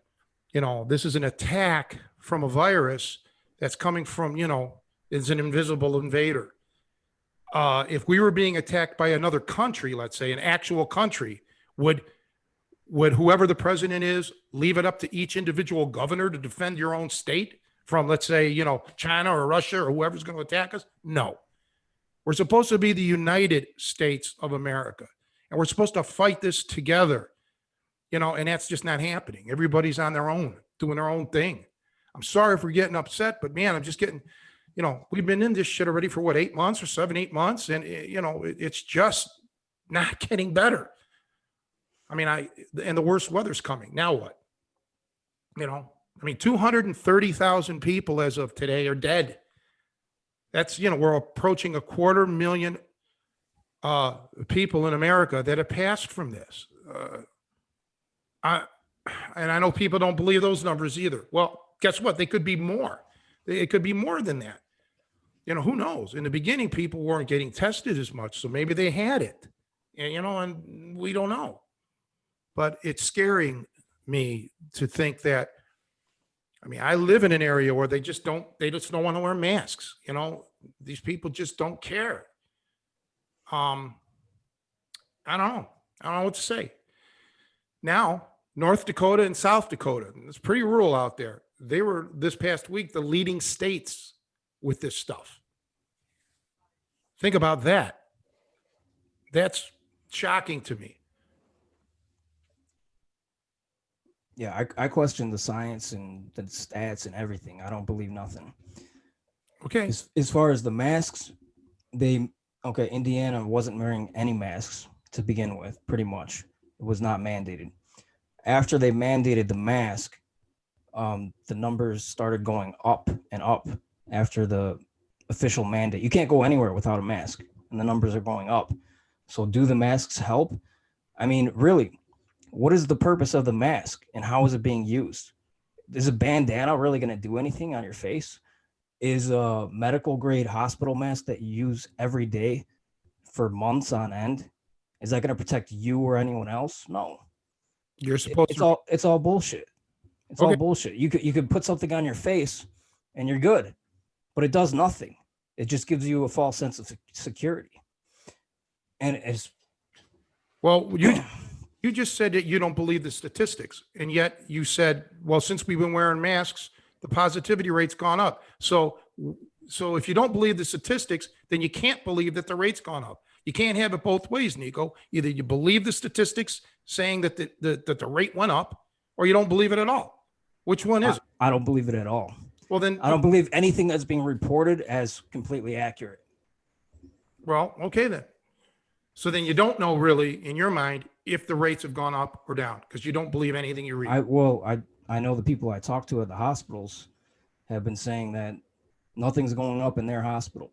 So okay. I believe the people I talk to. Okay. But I don't talk to every hospital. No. Well, just like I say, you can't cherry pick the stat. And I don't mean you, but anybody. You can't cherry pick it. Either you believe it or you don't believe it or this or that, but it's got to be one or the other. As I said, people. If the mask does work, the stats would go down if everything's being reported accurate, right? Not necessarily, no. Because what? Because I wore a mask to, let's say, Walmart, but I didn't wear a mask around other people that are infected or at work or something. Or maybe these people were never tested. Now they're being tested and they're testing positive. They had it maybe before they wore the mask.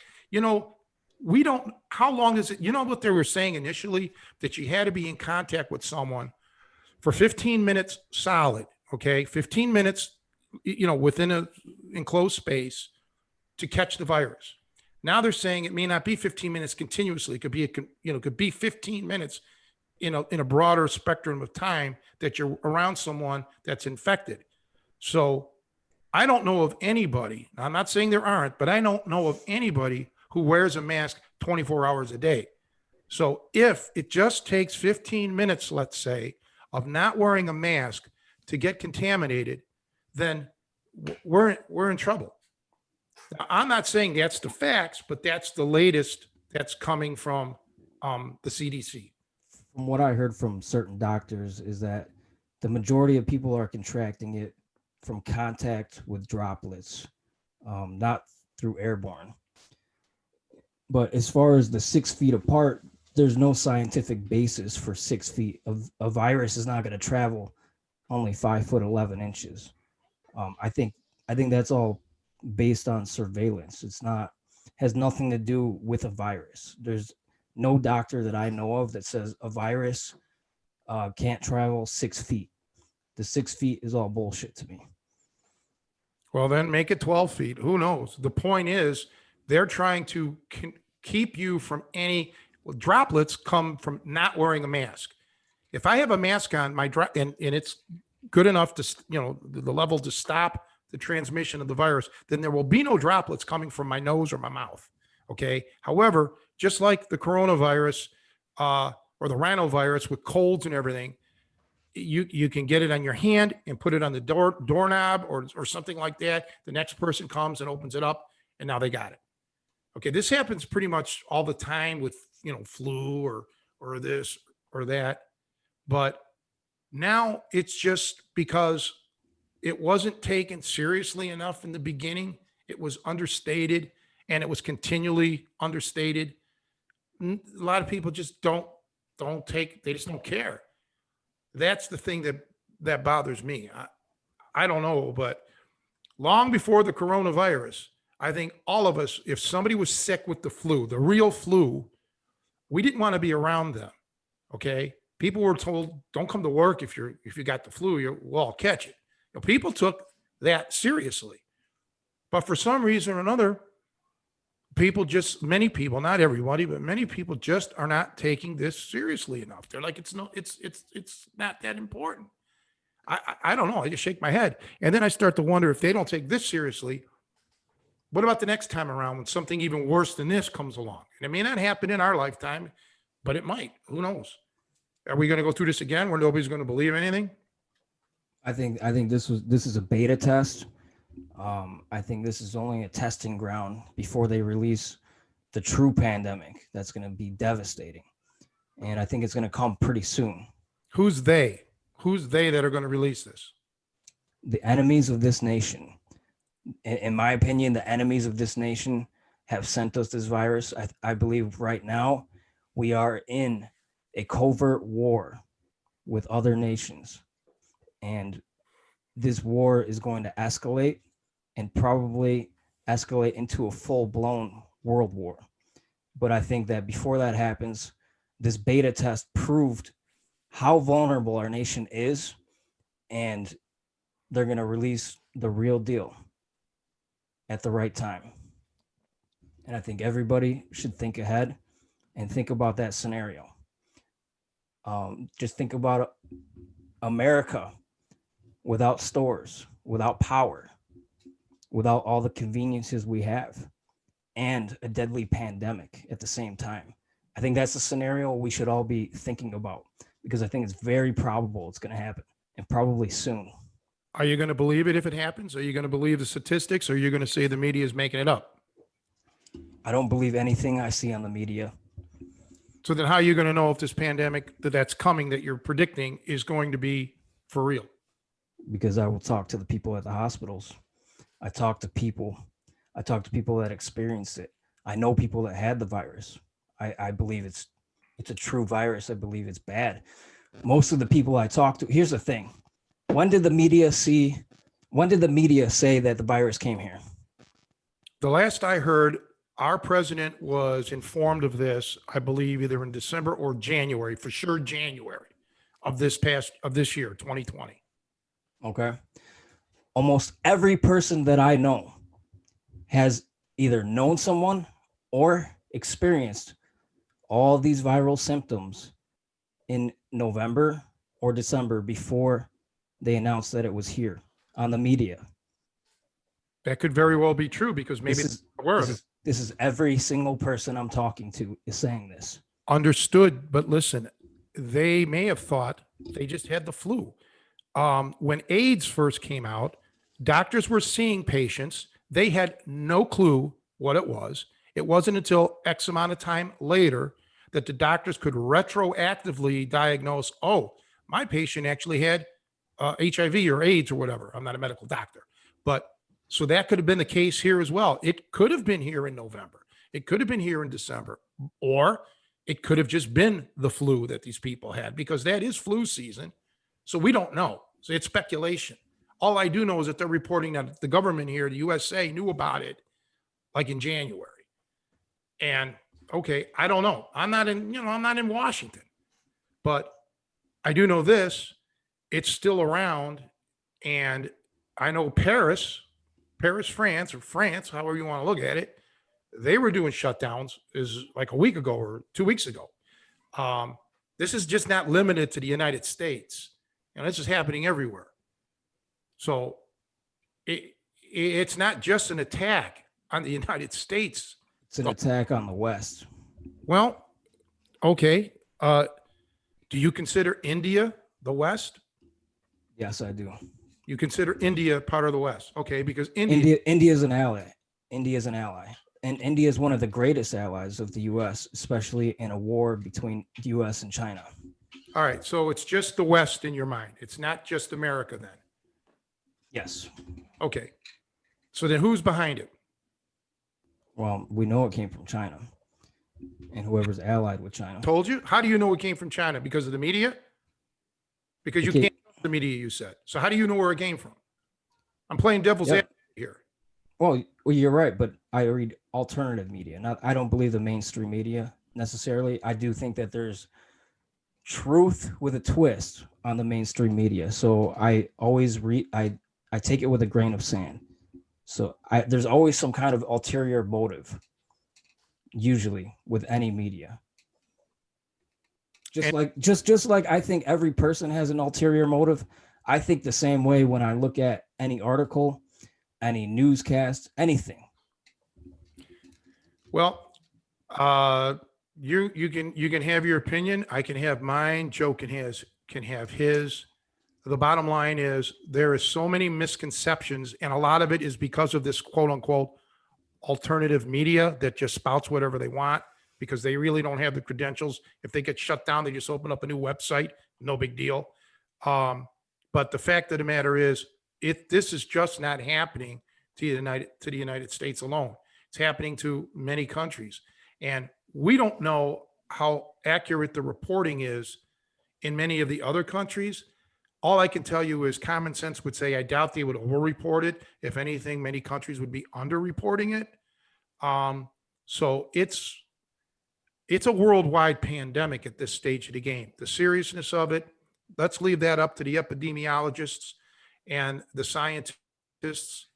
But what they do know from various viruses in the past is that they tend to mutate, and who knows what this could turn into.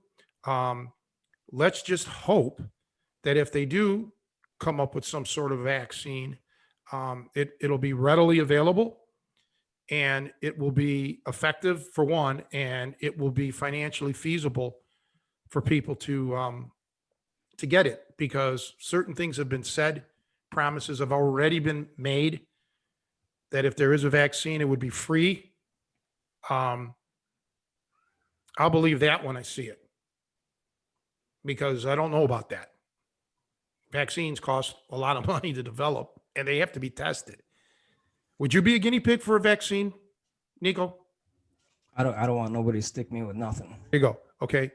So let me ask you This- a question. If there was a vaccine tested and approved, would you take it? The answer is no. Okay. So now let me ask you this. Let's speculate. Let's say there's a bunch of people in this country or in the world that think like you think, that would not take the vaccine. What is our options then? I mean, if there's an effective vaccine, this is all speculative. If there's an effective vaccine and nobody wants to take it, what's the point? Why develop one? If everybody that believes in the vaccine takes it, then they're protected and they could rid society of the scum of the earth people that they think don't want to take the vaccine because they won't be protected. Correct? I don't know if vaccines work that way. I think that I think in the general population, there has to be a large amount of people that have to take the vaccine. We're treading into an area where I'm not expert enough to discuss. So I don't want to say anything that isn't technically true, but I do believe that just because you get inoculated, if everybody else in your community doesn't, you're still susceptible to it. At least that, or not to this particular. I'm just saying in general. Although I think I could be wrong. Well, isn't that the whole point of the vaccine, that you're not susceptible to it? Again, my point is, I think a vaccine is supposed to be taken by the masses in order to quell not just the coronavirus, anything. Okay. I think that's how they wiped out, with the polio thing and the smallpox and everything. Everyone was getting, most everyone was getting inoculated in schools and everything else to try to bring it down. It wasn't just like a select few that were going to be immune. It was trying to get it to the masses and wipe it out. That's what I'm thinking, because again, the stuff mutates. So if let's just say speculatively, if everybody in America got it and it was 100% effective, then if it kills the virus, then the virus itself cannot mutate. But if enough people don't take it amongst themselves, the people who didn't take it, it can mutate, change, and then start reinfecting, because now it's no longer the same virus, it's a new one. That's at least That's- my way of thinking. I don't know. I think you're right. I think this is the problem with the vaccine. Vaccine like the coronavirus or even the flu virus, it's constantly mutating. Correct. How many people do you know get the flu shot and then they get the flu? So I mean, is it really effective? Because if it mutates every 8 days, how can you create a vaccine for this? Well, then again, this is our government who has been pushing for this vaccine, and they've been pushing for it before the election as an elixir. Okay, so it's not the media; it's the government who is speaking out, and the media is just there reporting it, putting up video clips, putting up the audio clips, and we're going to get a vaccine. It's going to be here by October. Tony, You know, do you really think that the government has your well-being in mind? no, I don't believe a vaccine should be rushed through. I mean, Exactly. in the past, it had to go through test. Look, it's like an airplane that has redundancy factors built in, or spacecraft, not just one backup, 2, 3, 4 backups, and vaccines or any sort of treatment of anything needs to be thoroughly tested. And yes, there's going to be side effects. Yes, there's going to be people who are going to get sick or perhaps die. I tell everybody that I'm allergic to penicillin. If I take penicillin, it could kill me. Okay. I've been allergic to penicillin my whole life. But because I'm allergic to penicillin, does that mean that they should take penicillin off the market? That penicillin is deadly? No, penicillin has helped people, millions of people throughout the years. I just happen to be one of those people that, is susceptible to it. I'm allergic to it. So yeah, the only way to know that in a new vaccine is to test it along, amongst enough people, and long enough to get an idea of what the side effects are. Then it's up to everyone to weigh the pros and the cons. What are the side effects? You think I could be susceptible? Just like any other medication, they all have certain side effects. I am not an epidemiologist. I am not a virologist. I don't have enough knowledge to discuss the medical or the technical aspects behind this. As far as I know, and I've been tuning it out because it's just like information overload with me. You hear the same stuff all the time, gloom and doom. The only thing that I'm keeping up on is if my specific area that I live, if we're going to roll back and there's going to be more closures. I like to know that because for me, it's personal. If we get rolled back, then my mom can no longer go to adult daycare. She's going to be home here. Okay. And now what do I do? Do I have to try to get her, a 5-hour a day caretaker again? So this is my only concern for me and my mom is what's going to happen here, because my mom needs this adult daycare because she enjoys being around these people. They do activities, arts and crafts. They give her lunch, breakfast, lunch, snacks. It's good for their mental well-being as well as for the physical. She does things. When she's here, she does nothing. Okay. I take care of everything in the house, every single little thing I do, which I don't mind because I'd be doing it anyway. But she needs to develop her mind, keep it going as much as she can. So that's what my concern is, Nico. If we get rolled back, so I don't know. You don't believe in the statistics. I don't care if I believe them or I don't believe them. As long as our state government says they're shutting down, then I got to prepare for it. I got to make ulterior plans. So it's a little more personal for me, than it may be for for you or Joe, because, I'm worried about her. Me, I can occupy my time, and I'm glad we have this discussion, because this is the way everybody needs to discuss it that are on opposing sides or have differences of opinions. You still got to care about one another. You don't have to start screaming and name calling and stuff. You just, we don't know the truth. I I don't know. The truth could be better than what we know. The truth could be worse than what we know. Who know? I don't know. Right? No, none of us know. But even in the scheme of life, there's so many uncertainties and variables that you got to kind of just keep your friends tight, man. Keep your family tight. Just kind of worry about yourself. What do you think, Joe? Well, I got a lot of thoughts on it. I think one of the things that a lot of things popped up in my mind while you guys, two guys were talking. For one, I agree with your point, Tony, is that, and this is very similar to a lot of things we were talking about today, is like, how do you arrive at the truth and how do you know it? And you have to be willing to discuss it and see it from both sides and be civil about it and not take it personal.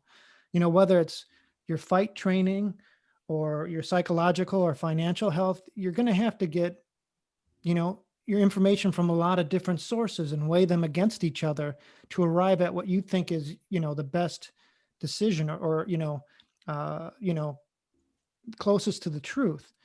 So Nico's point about being skeptical, whether it's relaying to someone your personal issues, we were talking about earlier, or like dealing with them as a news source, I think it's good to, um, keep a critical eye on all this information you're getting. It's very hard to do that. I think it takes a lot of work. None of these to arrive at a decision. I mean, life is complicated. So to arrive at a decision, whether it's political or dealing with some aspect of your personal life, takes time. You have to do the work to get at best information. I mean, as far as like the pandemic, I do, kind of to Nico's earlier point, I do hope we as a country, well, I don't think our response was as clearly could have been better to this. And I think it was a little scattered, and I'm hoping, if anything, with all this loss of life and loss of economic growth, that our country, our government and our citizens will learn from this. I think I mentioned this on an earlier podcast, but like the 9/11 attacks. Prior to that, like I think it was in the 90s, the Twin Towers were attacked before. And not a lot of people remember that, but there was a car bomb. Mhm. And a lot of people in that building ever since then, because a lot of people died unnecessarily in that first attack because they didn't have a good plan to get out of that building when there was a fire. A lot of people died in the staircases because of smoke. But I had some people who were in the building during 9/11, and they said that the building had drilled and practiced getting people the hell out of there. So they had, like, each floor had someone who was in charge, and they gave you a mask to wear to cover from the smoke. And I think they saved hundreds, if not thousands of lives, because they had been attacked earlier. And now, flash forward several years later, they had drilled and they had learned from that lesson and practiced. Now it still was a horrible attack, and yeah, but it could have been worse. And I think our country, whether it's an intentional viral attack or um, just a natural one or an accident, whatever it is, I hope the silver lining from this is that we as a people and as a nation, we come up with a better plan, that we work together on it. So, hey, if we know something bad is happening in Asia, we say, okay, guys, we got a couple weeks and this is going to be on our shore. So maybe, and we should all know the drill, basically. Like after 9/11, it was like, oh, it's code yellow or code orange, keep your eyes peeled. I think we as a nation need that plan for pandemics too. And, God willing, we'll never have to use it, but hopefully we can learn from this experience and say, well, why was it that things spiked in North and South Dakota? Or why, what things went wrong? How did we express that to make people, not buy into this or concerned? So I think that's my thing, thinking about it and having these discussions, is I hope that we, if anything, just learn from this and have a better plan when the time comes, if there's another time. Well, let's hope I hope it doesn't happen again, but let's hope we all pull through this and start becoming united again. We'll always have our differences. We always have in the history of this country. I mean, we've had civil war and we've had just, a lot of chaos. This is nothing new.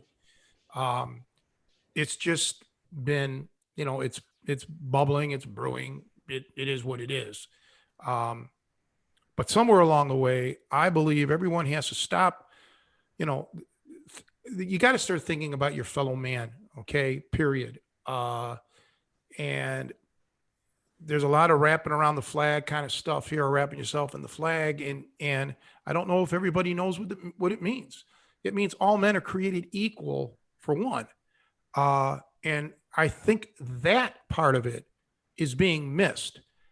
I, from what I see, where I'm at, there's a lot of people who just don't feel that they're equal. They feel that their way of thinking is superior. And that is a troublesome thing because you can't have superiority does not breed equality. Okay. If we're equal, we're equal. Your opinion may be different. You and I don't argue. People don't argue normally, or unless they're abnormal, about favorite movies or favorite songs or favorite restaurants, right? Everybody's entitled to their opinions like that, and don't infringe on each other. That's all we have to worry about. I'm not going to force you. I mean, tell you, hey, watch this movie. If you don't like it, now you wasted maybe 2 hours of your life. Think about that. 2 hours of your life. You're not going to hate me forever because I made you watch a movie for 2 hours. Now let's say I'm a business. Don't hate me if you're in my business, my shop or my restaurant or whatever it is, and you have to wear a mask for 20 minutes. Okay. It's, my point is just if the rules right now are wear the mask or whatever it is, you got to wear a shirt, you got to wear shoes for service. We have that out here. How big of an inconvenience is it? Can you just say, okay, I'll go along with it right now? But no, because like Nico was saying, people are worried. Some people are worried that next time it's going to be more than just the mask. They're going to make you do this and this and this, and then where does it end? But somewhere along the way, this country, in any country to survive, you have to have some level of trust that there are checks and balances that are going to prevent extraordinary things from happening to the people. We don't know. None of us are clairvoyant to know if that's the ultimate plot, if that's the end game here to make us all in essence, property of the state, I guess you'd say, where we're going to have to capitulate to everything they say or do. I sure hope not. I don't want to live like that, but I'll tell you straight out, there have been a lot of laws that have been enacted that I never thought would be when I was graduating from high school. Okay, when I graduated from high school, and I never smoked cigarettes, but I never once thought that they were going to stop smoking in bars, restaurants, indoor places. I mean, come on, it was all over TV. Every movie you see from back then, people are smoking, blah, blah, blah, blah, blah. I never thought that would happen. I never thought they'd do the seatbelt thing. Okay. I never thought this. And I remember with the cigarette smoking, oh, that's it. People would say, I'm never going out to bars again. I'm not doing this and that. Well, they do. They all started to go back out. They might have bitched and moaned about it for a bit, but a lot of people who said they weren't ever going to come out again, I know these people personally, they were all back out within, a week or something. So the human body, the human mind, the human psyche has a way of being resilient and learning to adapt. Let's just hope, and I think this is Nico's point, that the government doesn't become so restrictive to us that we become cattle or property to them. And of course, that's exactly what I believe. Right. I believe it's all leading there, but in very small steps. Well, yeah. And you could have a very valid point. None of us can sit here and say you're wrong. The most that we could do is just say, time will tell. Okay. And in time, from between now and then, we got to try to enjoy our life as best we can. Okay. I'm not going to give into, the paranoia or the exuberance of this or that. I'm just not, I can't live like that. I got enough direct things here in my life that I have to, that are under my control that I need to tend to. And, again, We don't know. Just like I say, the Browns will never win the Super Bowl. I'm joking. I don't know if they will or won't eventually. Time will tell, but I'm not going to get my life wrapped up in it. You know, if they win, it's a pleasant surprise. I'll take Joe's euphoria thing. I'll be euphoric for a day. But in the end, I just want all of us to be on the same page. I want us all, everybody to help out as much as they can and start looking for the similarities in each other as opposed to the differences. Okay. Because I told somebody this, I don't want to mention who, but I said, if you were having a heart attack, this was a very religious person, and this person they're very opinionated on the religion. I said, if you were having a massive heart attack, you would not stop to ask for a specific religious affiliated doctor. You'd want the best doctor. You wouldn't care if the doctor was any religion or no religion. Okay. You just want the best doctor. You would. And that's what I think we have to think about at times of crisis when our life is really on the line or something is really serious. We've got to start looking for the positive in somebody. What can this person give me, bring to me? What can I bring to that person? I'm actually pie in the sky. I get it. I'm on a soapbox, but damn it, it's better than bitching and, looking at everybody as an enemy. I don't want that. I don't want to look at everyone as an enemy because then I'm clouded. Then I'm no longer crystal clear thinking. Okay. And that's just the way I'm going to be. I'm going to try to give everybody a chance until their chances are up. But anyway, we've been actually talking quite long today. So I think we should probably start bidding our adieus until next Sunday. It was really one of our better talks. We covered a lot of serious stuff today, not a lot of fluff. And I think the most important thing, at least in my opinion, is the fact that Joe wants to look like a dead man. Okay. I mean, Mozart's been dead how many hundreds of years? He's still alive in everybody's heart, though. That's the important thing. How do you achieve immortality? And I definitely think it's in the hair. He lives through his music and his hair. Right. And it's, and you're a bass player, you're a bassist. So, in a lot of ways, you know what? Amazing Randy died this past week. I saw that. Yeah, that was a bummer. And when I was young, everybody was like, oh, he's reincarnated of Houdini. That was the thing. Of course, Randy, he was a skeptic as well. But maybe you are Mozart again. I don't know. We don't know. This is another one we have to wait and see. We'll have to see how your hair turns out. We'll have to see if you start composing for the bass. And then maybe you will have your shot at immortality. Let's hope so. Yeah, because nothing else has really improved my music. So I think it might be the hair. And that's science. Huh. It's a simple process of elimination, deduction. It's like you said, Tony, critical thinking. Well, yeah, that's good. Let's hope for the best. That's all I can say. All right, guys. Well, thanks again. And I'll see you all next Sunday. We tape these things. We don't tape these things in advance. We should have a few in the tank just in case we miss a week, but that fell through too, because our scheduling, we don't have a lot of time. Everybody, believe it or not, even with all this, you think people are locked down or this, yeah, we can't get our schedules together, but we do block out a few hours on a Sunday morning to do this. So thanks again, guys. Thank you, guys. guys. Good talking to you. Take care, man. All right, bye.